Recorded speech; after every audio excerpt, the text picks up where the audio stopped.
Welcome back. We to preview Sunday's Premier League match between Tottenham Hotspur and Manchester City at White Hart Lane. Pascal started the away side, picked up a much needed 3-2 win over Aston Villa. Last time out. It was a decent enough win. I don't think they were at their best in that game. It sort of summed up the season, really. They haven't been great all season. Obviously, they won the league last season, stole it just ahead of Liverpool last season. But they are second in the table, 11 on points with Arsenal, who they do have a game in hand on them, Arsenal, so City probably going to drop back to third. And if you look at the table where they are, 10 points behind Chelsea, who also have a game in hand. So they're quite a long way off the front runners, and obviously considering they are the champions, it's not really been good enough for them. But the Villa game itself, they got gifted a goal in the early stages when Guzan made that terrible mistake. Aguero nicks in and gets it. But after that, Villa more than matched them in that game. Villa, Sherwood said afterwards that we're never going down. If you think we're going down, you're having a laugh, because they were brilliant in that game against the champions. But City did come through in the end. Koلاrov's goal, that was very avoidable from Villa's point of view. You watch the goal back, and there's the gap that breaks in the wall. So if the wall just stays together, that goal's never happening. And then the winner late on was Fernandinho. It was a bit of a scrappy one. Villa could have cleared that better as well. So City certainly not creating loads of chances, certainly not their best. And it's going to be an interesting summer ahead for them, because considering where they were last season, winning the league, they still haven't made any progress in Europe this year. Hasn't gone too well elsewhere. So I think on the whole it's been disappointing. But they have won their last two at home, and back up to second. And I think second behind how good Chelsea have been this season isn't the worst thing. Yeah, it's interesting to see where they do end up finishing the season. Obviously, Arsenal, great run of form. Manchester United, they end up finishing fourth. I think it paints a lot bigger picture, doesn't it? If they finish fourth rather than second, obviously, even just looking at the table, obviously it looks a lot better to be finishing there. I think there was a bit of a worry they might not finish in the top four, but I think the minute 9 points clear of fifth, Liverpool. So it'd have to be an incredible turnaround, to them not to finish in the top four. And there was a point where people were saying maybe they will finish outside the top four after losing to Manchester United. But like I say, I've responded with a couple of wins and just second on 67 points, like you say, nowhere near the title race, which is. It will be disappointing. I mean, you should see what happens at Pellegrini this summer, whether that's enough. Obviously going out of Champions League as well. You mentioned cup competitions as well, haven't really made a mark in those. So recent form's not been good. Away from home's been okay, but disappointing last couple of months. Definitely. You mentioned the away form there. If you include the Champions League defeat to Barcelona, it's 5 defeats in a row away from home, 4 in the Premier League.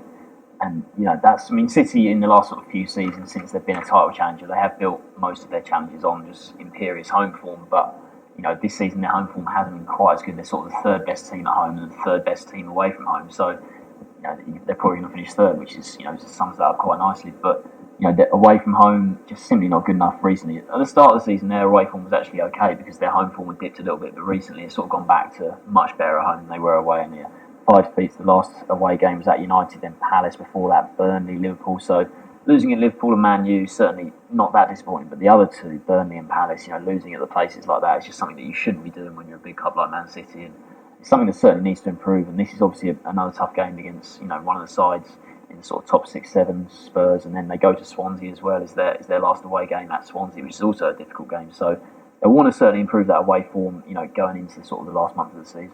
Yeah, certainly. Obviously, mentioned Tottenham in this game last time out against Southampton. Decent result, wasn't it? Decent point. The Southampton have been good this season, especially at home. Good defensively, and scored twice against Southampton. Not something that happens too often. Like I say, Southampton have been very good at the back. And the game itself, obviously, the first goal was poor from Spurs' point of view. Ben Davies dallying on the ball, dilly-dallying, and Pella drops in and finishes. And obviously, it goes to 1-1 with a Lamela finish. You can't really call it a header. It looked like a header at the time, but it was more a sort of forearm, wasn't it, into the corner.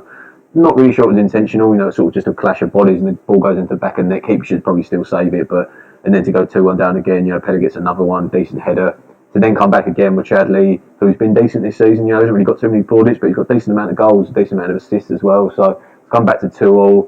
I think both managers after the game, usually you look at the managers and you can tell in their body language whether what they're saying is true, and both are pretty pleased. And you could say a point is obviously it's not a bad result for either. They're both Pochettino going back there, that old club situation that often happens, and it was decent result in the end. And Spurs still up there, like I say, they're battling, probably not really battling for the top four, but they're in there sort of battling Liverpool and Southampton at the moment. So to not get beat rather than not win is not the worst result.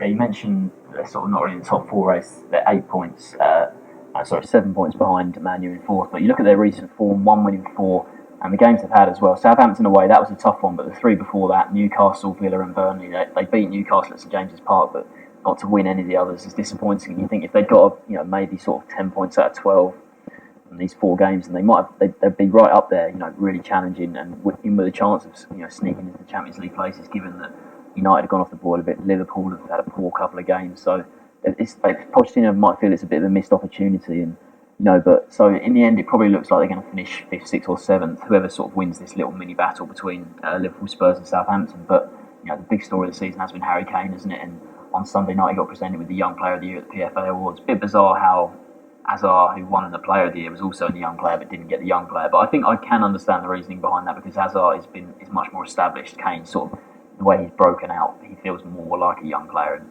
the achievements he's done this season was certainly a worthy candidate for the main award as well. I think Hazard was the right winner. I think just watching him, he is clearly the best player in the league this season. He's a fantastic player, but Kane's goal record, and I know he's gone off the board a little bit recently, but what he did, I think it was 19 in 21 games from when he first started in November to last month. That run of form was unbelievable, and what he has done this season is fantastic for them, and certainly something to build around next season. It's not a flash in the pan. He's done it for a good few months now, these goal scoring. So if he can continue that over the summer, work harder, in training and all that, it's certainly something that's positive for next season. I think Kane needs to play well with it if Spurs are going to have a chance to get something out of this game. Lost 7 of their last 8 against City in the league, and just incredible. I think they've taken some hammerings as well, conceded 15 goals in the last 3 games against them. Last season 5-1, they got beat 6-0 a couple of seasons ago. I think they only scored twice as well against City. And think about a team that's obviously a big team in Spurs to get beat that comfortably by City, who are fairly new to the big boy stage, is quite credible. So it's obviously going to be big games. Hard to predict a big score, but can you see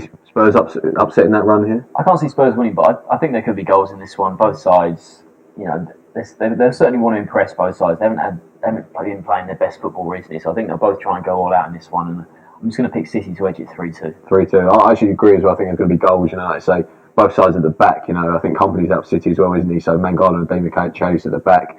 That's not sort of secure by any means as well. I'm actually going to go goals as well, but I'm going to back a draw, so I'm going to go 2-2. So you can see goals in this one. We've got one City win, the 2-2 draw. Thanks for joining us.